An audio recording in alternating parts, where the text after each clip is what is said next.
Reza a lenda de um rapaz que o sonho dele era casar com a filha de um grande fazendeiro, um homem muito rico, um homem muito poderoso. Mas, obviamente, o pai não daria a filha para qualquer um. O pai disse para ele o seguinte: Você quer muito casar com a minha filha? Eu vou te fazer um teste. Se você passar no teste, você casa com a minha filha. Eu vou soltar 3 bois. Se você conseguir segurar o rabo de um deles, você casa. Vai imaginar aquele rapaz lá aguardando, esperando a chance da vida dele. O portão abre e sai o primeiro boi. Um boi violento, gigante, aquele que você só de olhar já se assusta. E o rapaz pensa: impossível, uma loucura. É melhor esperar o próximo. Provavelmente o outro vai ser melhor. E ele deixa passar. O portão abre de novo. Sai o segundo boi, ainda assustador, mas menos que o primeiro. Ele começa a pensar: será que vale a pena? Mas tem mais um. E ele deixa passar. E o portão abre pela terceira e última vez. Sai um bezerro pequeno, tranquilo, andando devagar. E aí ele respira fundo, sorri. É esse. Ele corre e ele pula para segurar e descobre que o bicho não tem rabo. E naquele momento, todo o seu sonho foi embora. Amigos, eu queria analisar com vocês. Essa não é uma história verdadeira, é uma lenda, mas talvez seja a lenda da nossa vida. Porque esse rapaz, ele não era irresponsável, ele não era preguiçoso, ele estava sendo apenas racional, estratégico. E aí, justamente, mora o perigo. Porque a vida não funciona esperando sempre a oportunidade perfeita. Muitas vezes, a oportunidade passa disfarçada de dificuldade. E se nós estivéssemos lá, provavelmente faremos exatamente igual. Quer uma prova? Se alguém tivesse te oferecido, e provavelmente te ofereceram, para comprar um Bitcoin em 2009, você comprou? Acredito que a maioria de nós não comprou. Não porque a gente não tinha o dinheiro, mas porque parecia estranho demais, arriscado demais, sem lógica. Eu conheci um rapaz que em 2011 ele ganhou 10 Bitcoin. Sabe quanto vale hoje? 6 meses depois, subiu um pouquinho e ele vendeu tudo. Ele tinha certeza que ele fez o negócio do século. E, obviamente, ele se arrepende até hoje. Mas isso não é só sobre dinheiro. É sobre casamento, filhos, saúde, sobre crescimento espiritual. São decisões da vida inteira que muitas vezes a pessoa pensa depois. Quando eu tiver mais certeza, quando tiver mais clara a situação, eu vou tomar minha decisão. Enquanto isso, a vida vai passando. E por isso que nossos sábios eles nos alertam. Tome muito cuidado com o Yetzer Hará, aquele instinto negativo. Ele sabe muito bem como trabalhar. Ele é chamado Seor Shebaissá, o fermento da massa. O fermento ele não destrói a massa. Ela só faz, tem que esperar crescer, tem que esperar. E essa talvez seja a arma mais sofisticada do Yetzer Hará. Ele nunca vem e fala para você não faça. Ele fala depois, mais tarde, quando eu estiver pronto. E o problema não é só perder oportunidades. O problema é que depois que a pessoa perde, ela fica presa no passado. E aí ela perde duplamente. Primeiro, o momento, que é a oportunidade, e depois o seu presente, que ele está preso no seu passado. E aqui entra, é muito interessante. Parece uma coisa técnica, mas olha como a Kabbalah traz a luz para tudo. No templo sagrado, vamos prestar atenção. No templo sagrado, o primeiro serviço, primeira avodá que acontecia dentro do templo sagrado era chamada de Trumat Adeshem. Trumat Adeshem e Aramat Adeshem. Eu vou explicar para vocês. No templo sagrado, só podia começar o serviço assim que amanhecesse. E qual que era a primeira avodá? Limpar o altar. Durante o dia, acumulava várias oferendas, as cinzas do altar iam acumulando. Primeira coisa, não era à noite. De manhã, a primeira coisa que era feita era uma limpeza. Mas o curioso é que isso não era a limpeza, quando você vai abrir o escritório, primeiro chega lá a faxineira e faz a limpeza para depois começar o serviço. Não. O primeiro serviço, o primeiro trabalho espiritual do dia era limpar as cinzas. E olha que curioso, os Kohanim, que são os agentes do templo, eles disputavam quem vai ter o mérito de tirar a cinza. Só que esse serviço ele era dividido em 2 etapas. Presta atenção. Você vai ver como isso daqui pode mudar a nossa vida. Não é um detalhe técnico que aconteceu no templo. Nós precisamos criar um mini templo na nossa vida e nós somos os Kohanim. O Kohen, primeiro era uma disputa, quem chegava primeiro, depois eles fizeram lá uma organização, tinha o sorteio. Quem foi escolhido?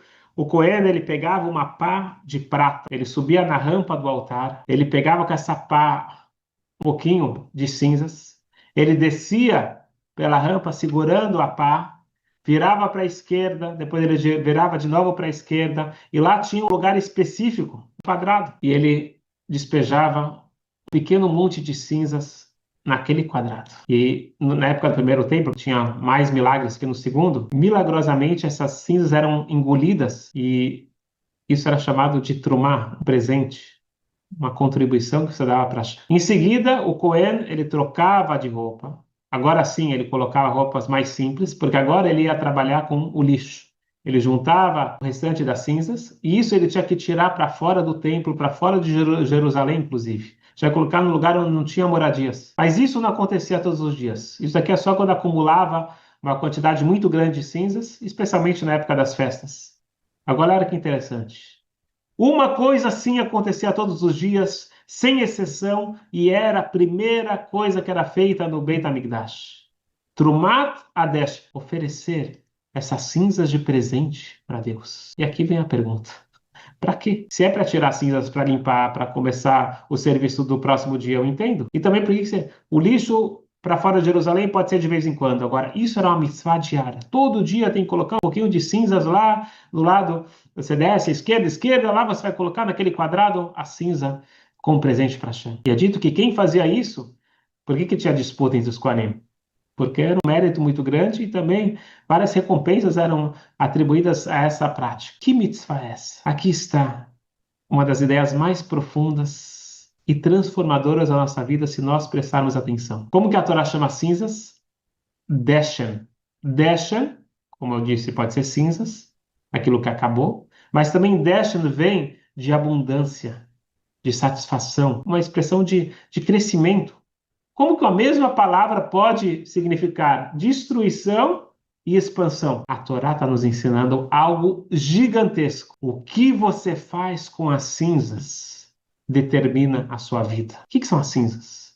As cinzas, aquilo que resta de algo que foi queimado, algo que foi desperdiçado. O que nós fazemos no dia seguinte, depois que nós nos conscientizamos das nossas escolhas erradas? Diz a Kabbalah, tem gente que pega as cinzas da vida e constrói identidades em volta dela. Olha o que aconteceu comigo, olha o que eu perdi, olha como eu falhei. E ele vive sentado em cima das próprias cinzas durante anos. Eu conheço muita gente que você conversa, fala, não, você tem que ver quem eu fui, você tem que ver o que eu fiz. E ele está parado, ou nas coisas boas, ou nas coisas erradas, ele está preso naquelas cinzas. Mas a Torá fala, faça outra coisa. Tá certo que tem que jogar cinzas fora, você tem que ir para frente, ou tem que ficar preso no passado. Mas antes de jogar tudo fora, antes de ir para frente, que a gente tem que seguir em frente, pega e levanta um pouquinho dessas cinzas. E faz o quê? Coloca perto do altar, no lugar sagrado, no lugar elevado, porque existe algo dentro de toda dor que precisa ser aprendido. Existe algo dentro do fracasso que pode transformar a pessoa numa versão mais forte dela mesma. E esta é a diferença entre cinza e deshen. A mesma coisa que pode virar resto também pode e deve virar combustível. A pessoa pensa que crescimento espiritual significa nunca cair, nunca errar. É o tzadik é aquele justo, aquela pessoa elevada. Não. A Torá nos ensina justamente o oposto. Na Kabbalah, existe descida como uma oportunidade, como um impulso para uma subida. Nós chamamos isso de Eridá Sorech Aliyah. Aquele atleta que vai fazer salto à distância e ele vai para trás, ele está pegando impulso, ele não está se afastando, ele está se preparando. O crescimento verdadeiro é pegar as cinzas daquilo que queimou na sua vida e transformar, elevar e crescer. Mas vamos prestar bem atenção, tem duas etapas. Uma é pegar um pouco das cinzas e elevar e crescer. O resto das cinzas, jogar fora, esquecer, vai em frente. Logo, joga fora de Jerusalém, joga fora da sua vida e constrói agora uma nova oportunidade. Com aquilo que você aprendeu do seu passado. Mas como organizar isso emocionalmente? Porque as pessoas fazem um erro gravíssimo. E aqui vem um alerta importantíssimo. Nós não podemos confundir culpa com responsabilidade. Culpa paralisa. Responsabilidade constrói. A culpa faz a pessoa se afundar. Agora a responsabilidade faz a pessoa crescer. É parar de olhar para trás. Isso é destrutivo. Isso é culpa. A responsabilidade é olhar para frente e perguntar: o que que eu aprendi disso? Eu me lembro um relato, eu não sei exatamente onde foi, mas acredito que foi na IBM. O grande executivo, ele tomou uma decisão errada. E ele fez a empresa perder milhões, eu não me lembro exatamente, mas foi muito, muito dinheiro. E ele não sabia onde se esconder. Chegou no dia seguinte na sala do diretor, ele entregou as contas, pediu desculpas, falou não sei o que fazer. O que está acontecendo? Para onde você vai? Não, você vai me demitir, não? Eu te demiti? De forma nenhuma. A gente gastou milhões na sua educação e agora você vai embora? Olha que brilhante. Olha que brilhante. Nós precisamos crescer a partir das cinzas. Mas eu fiz isso, mas vamos lá. Culpa, por mais que é chamado de judaico, culpa não é nada judaico. Já falei isso várias vezes. Porque vamos ser honestos. Muitas vezes você olha para trás e você fala assim: ai, como que eu fiz isso? Como? Como que eu fiz uma coisa? Hoje, que você sabe o final da história, hoje que você viu as consequências, é lógico que você entende que você fez a escolha errada. Mas naquele momento, com a maturidade emocional que você tinha, com as informações que você tinha, com a tua visão de mundo, com a estrutura que a Hashem te deu naquela fase, aquilo era o melhor que você conseguia enxergar. Tem uma frase que eu escutei de um professor meu, sou um pouco chocante, mas ele diz o seguinte: talvez nunca você tenha cometido um erro na sua vida. É isso. Parece absurdo, mas olha a profundidade disso. Se uma pessoa normal, estou falando de uma pessoa normal, ele não queria destruir a vida do outro, ele não queria machucar, ele não queria fazer o mal, ele queria acertar por algum motivo, baixa autoestima, insegurança, qualquer coisa. Ele falou que não deveria ter falado, ele fez o que não deveria ter feito. Porque baseado nas informações que ele tinha naquele momento, aquilo era o máximo que ele conseguia alcançar. Mas nós não somos honestos com nós mesmos. A gente julga o passado com as informações que nós recebemos hoje, no futuro. É uma ilusão de ótica. Eu deveria ter me aconselhado melhor, eu deveria ter estudado mais, eu deveria ter pensado. Sim, hoje você sabe disso, mas naquela época era o que tinha. E talvez nem tenha sido um erro, mas sim uma etapa para um crescimento maior. Significa então que eu posso agora ficar errando e. Não, acho que não. Eu preciso amadurecer, eu preciso estar sempre procurando o meu melhor. Isso é chamado de responsabilidade. Agora, a culpa não pega a cinza e coloca no altar. Pegue o passado e eleve-o. Veja o que você pode aprender. Agora, ficar se destruindo, morar nas próprias cinzas, isso só destrói. Portanto, pare de se perguntar por que eu errei e se pergunte o que eu aprendi. Quando você for entrar naquele ciclo vicioso e querer ficar preso no passado, saia, pegue uma pá de prata, se levante e coloque essa cinza num lugar onde se torne uma oferenda para Hashem. Porque talvez Hashem está olhando para você e falando: e aí, aprendeu a lição? Porque tem coisas que a pessoa só aprende depois que ela cai. Ela só aprende depois que ela perde. Quando você quebra a cara, você aprende. É a escola da vida. Mas pare de se culpar, pare de falar: eu sou um fracasso. Vamos crescer e entender que isso foi um treinamento incrível. Porque na vida existem apenas duas possibilidades. Ou você teve sucesso, ou você aprendeu. E essa é a maneira saudável de não ficar preso às próprias cinzas. Queria só trazer um exemplo prático da Torá, que também é mais uma passagem da Torá que a gente lê e fala: o que isso tem a ver com a minha vida? Tem tudo a ver com a minha vida.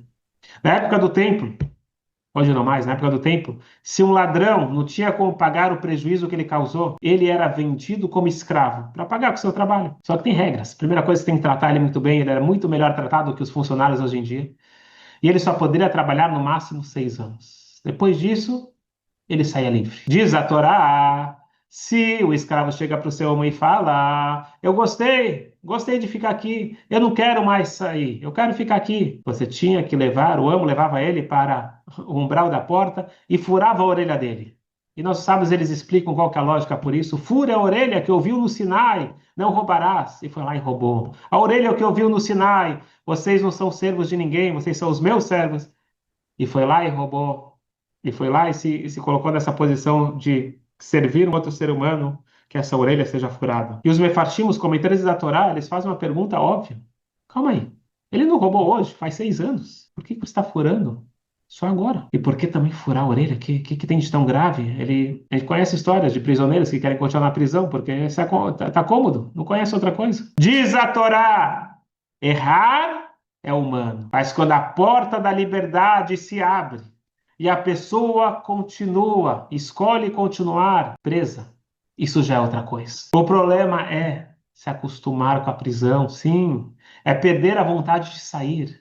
É olhar para uma porta aberta e continuar dizendo depois. Amigos, todos nós temos áreas assim na nossa vida.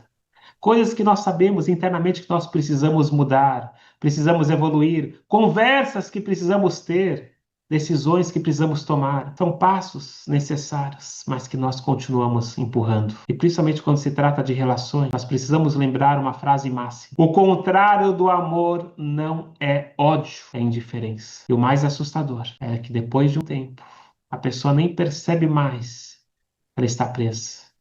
Ele começa a chamar a prisão de conforto, de personalidade. Esse é meu jeito, aceita como eu sou. Ele continua adiando a própria liberdade. E aqui vem a pergunta mais importante de hoje, para cada um de nós. Qual é o seu Bitcoin? Qual é aquela sua oportunidade que você já percebeu, mas você continua escutando o teu Yetzer Hara e falando depois? Qual que é a conversa que você está adiando?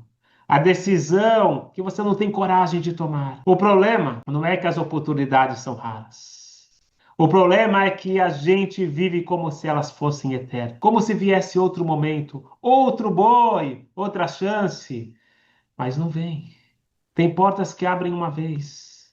Tem despertares espirituais que aparecem por alguns minutos. Tem pessoas que você acha que elas estão lá para sempre, até o dia que não estão mais. Tem gente esperando há anos uma versão perfeita de mim mesmo para eu começar. Aí sim eu vou começar a viver. Essa versão nunca chega. E o Yetzer Hara sabe muito bem disso. E ele fica falando para nós, depois. Não, lógico, uma boa ideia, mas depois. Outro dia. E esse depois, ele já destruiu sonhos, casamentos, famílias e vidas espirituais inteiras. E voltando para o jovem, aquele rapaz, o erro dele não foi que ele não pegou o primeiro boi e nem o segundo. O problema dele foi acreditar que a oportunidade perfeita ainda viria. Mas a vida não funciona assim. Nem todo boi tem rabo. Nem toda oportunidade volta. Quando a pessoa percebe, o portão já fechou. Então, talvez a pergunta que cada um de nós tem que fazer no dia de hoje é: eu já sei o que eu preciso fazer. Até quando eu vou continuar empurrando? A vida passa rápido demais para nós ficarmos sentados em cima das cinzas.